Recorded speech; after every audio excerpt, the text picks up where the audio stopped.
The North Atlantic can be rough, especially when weather systems make contact with the European coastline, sometimes a little harsher than expected.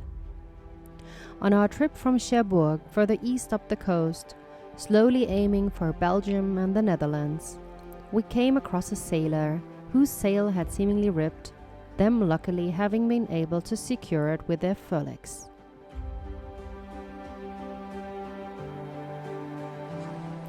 The strong tide gave us a hard time again, only offering us a short window to make many miles, whilst when it turned, it felt as if we almost sailed backwards.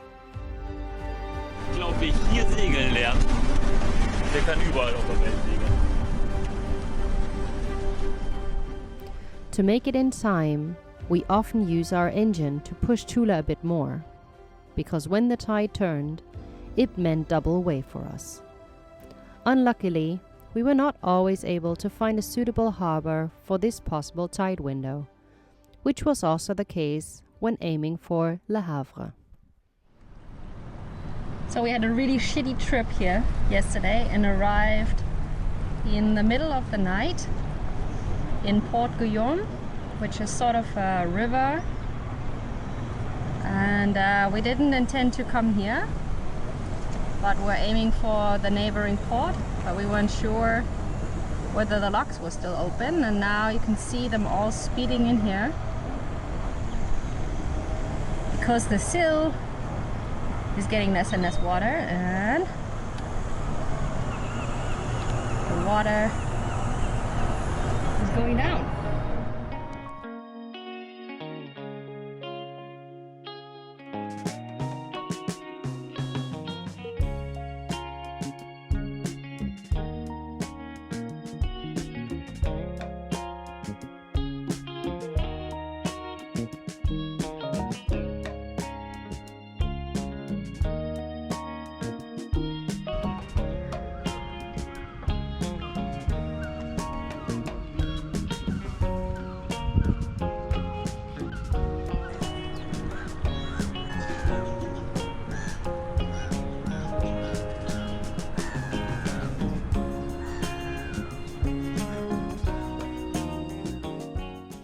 Not knowing or having read anything about our surroundings beforehand, we spontaneously decided to rent some e-bikes at the Harbour Master's office to have a look around.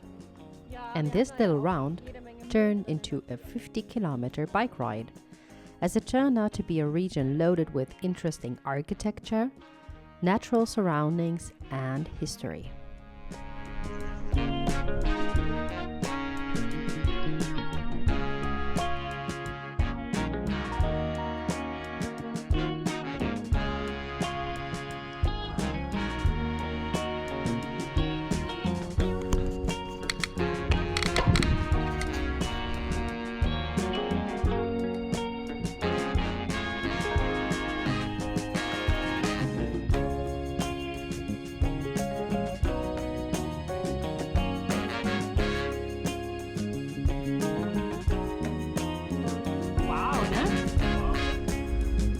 Krass. Wirklich Hotel hier, ne? Ja. Aber die sehen ja echt abgefahren aus, die Häuser. Meinst du, das ist auf Schals gemacht oder ist das wirklich so? Ja?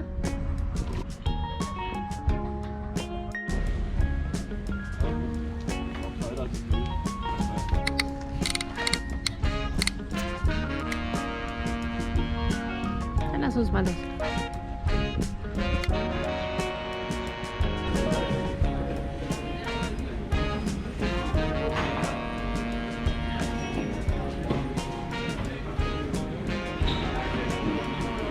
Elia! Friede. Friede, ne? Mag ich auch Landgewinnung. Ich glaube, ich würde gerne da hinten mal zu dieser Kirche mal hinfahren.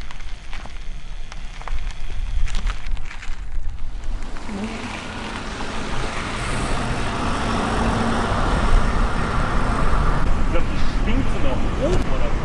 Ich glaube auch, dass sie nach oben schwingt, ja. This interesting bridge we came across made history in the first minutes of June 6, 1944, when glider-borne troops of the 6th British Airborne Division crash-landed near Bénouville Bridge, ever since being renamed Pegasus Bridge.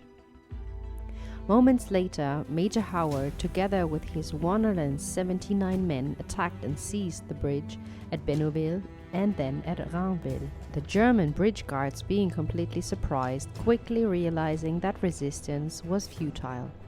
Many soldiers fled, and Bénouville or Pegasus Bridge was no longer under German but under British control. Both bridges were captured within 10 minutes with comparatively low losses. The landing of the cargo gliders in the very narrow landing zones was later praised by the Supreme Commander of the Allied Air Forces during the invasion as one of the most outstanding flight maneuvers of the Second World War. After the Second World War, goods traffic on the Caen Canal increased sharply and ships became larger and larger. This required the expansion of the canal and ultimately the replacement of the bridge. In order to preserve the overall historical impression, an enlarged copy of the Pegasus Bridge was built.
Saying goodbye to Dives-sur-Mer, and heading 15 miles for Le Havre, because the problem here is you can leave the harbor near high water, and for us it would be great for the next trip to Fécamp. It would be nice to leave at low water so we have the tide and the current all the way up with us. So that's why we are going to Le Havre today.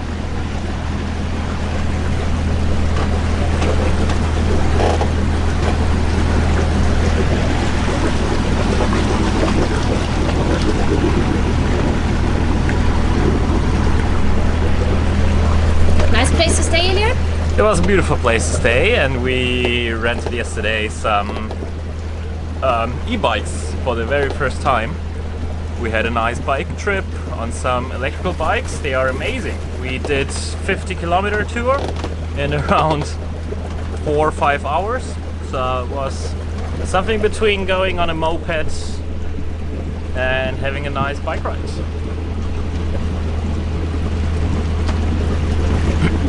So this is the river that goes into the country that you can ride along.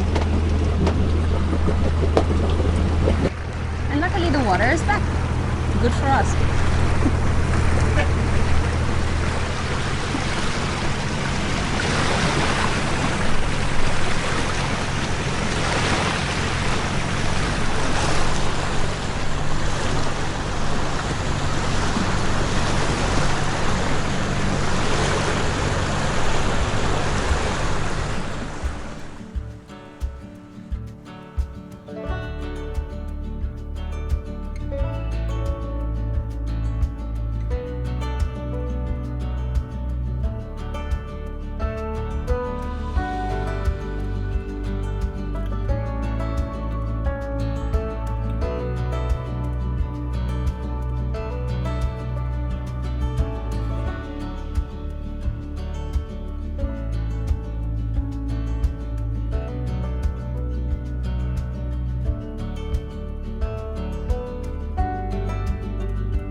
Le Havre, in fact, was one of the cities severely bombed, as through the ages the town had been a strategically important port city. Le Havre was assigned a major role in the anticipated invasion of England, and the German garrison peaked at 40,000 men. When in September 1944 British troops conquered the city, many bombing raids had effectively halted the German activities. As a result, Le Havre lay in ruins, being one of the cities that suffered the heaviest loss of life during the Allied raids. 132 bombing raids, over 5,000 civilians killed, 10,000 buildings destroyed, and 3 million cubic meters of rubble. Today, the city looks very special, having been declared a UNESCO World Heritage Site due to its innovative utilization of concrete's potential. Ich bin mir nicht sicher, ob die Bäume das gut finden, ne? Dass sie so beschnitten werden.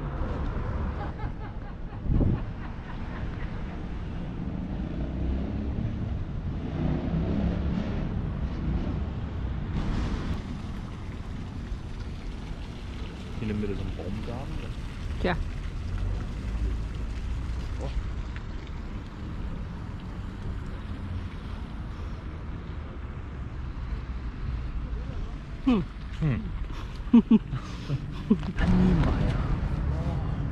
Keine Ahnung, mir sagt es nichts. Da ist so eine Ladeluke, da kannst du da rein. Ja, guck, ist da, muss man da so laden.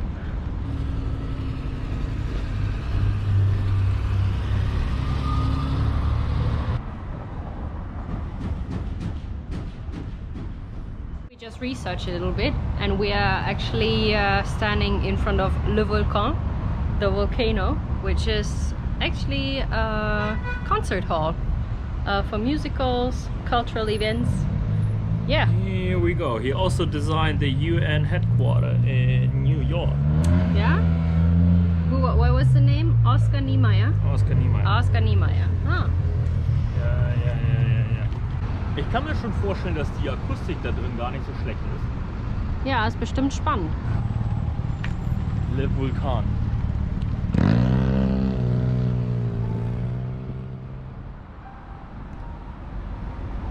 Weißt du, wie hoch das Ding ist? Schätzt du? 110. 109 Meter. Bitte.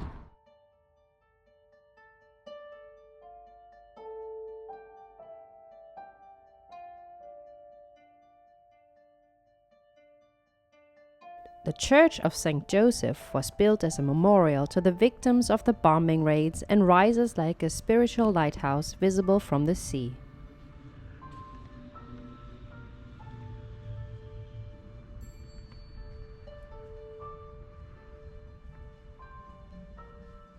The very sober interior is quite surprising. The hollow octagonal tower rising 107 meters above, resting on 4 piles, which form the square base of the building. The holding light makes the feeling inside of the building quite special. Designed by spatio-colorist Marguerite Havre.